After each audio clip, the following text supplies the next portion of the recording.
C'est déjà important d'être partenaire de l'Orcasi, puisque l'Orcasi, c'est donc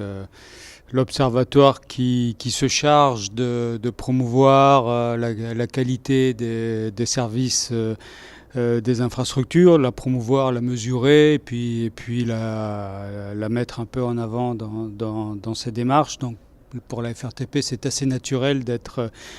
à ses côtés. Quant à la manifestation de ce soir, c'était l'occasion de réunir des maîtres d'ouvrage, des maîtres d'œuvre aussi. Il y en avait un certain nombre dans la salle, des entrepreneurs pour finalement échanger autour d'un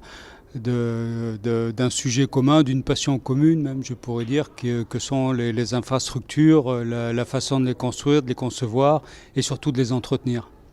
Alors, en ce qui concerne notamment les entreprises de travaux publics, moi je pense qu'au-delà de l'image que l'on a d'être un peu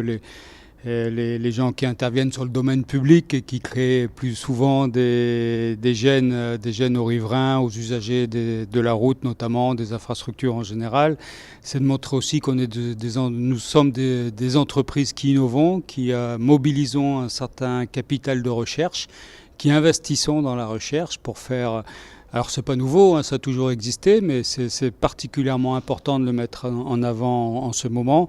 Nous sommes des entreprises qui donc sommes capables de mobiliser de la matière grise, de la réflexion, de l'argent aussi,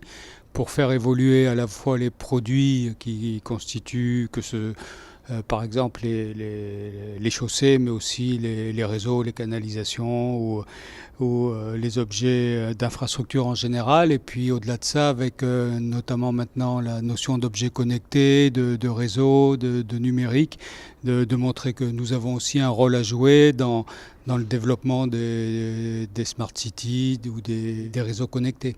D'abord, c'était un moment très convivial, hein, donc ça permet à tout le monde de profiter de la soirée.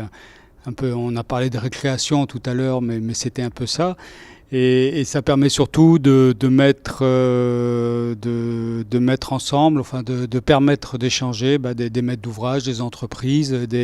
des membres des services publics, hein, des salariés des collectivités, des CIVOM, hein, qui étaient là ce soir aussi avec nous. Et finalement de montrer qu'au-delà des différences qu'on pourrait imaginer de manière un peu banale entre le public et le privé, il y a surtout une forte convergence sur la notion même de développement du territoire, de services publics et puis de nécessité de garantir à nos concitoyens une certaine forme de qualité de service.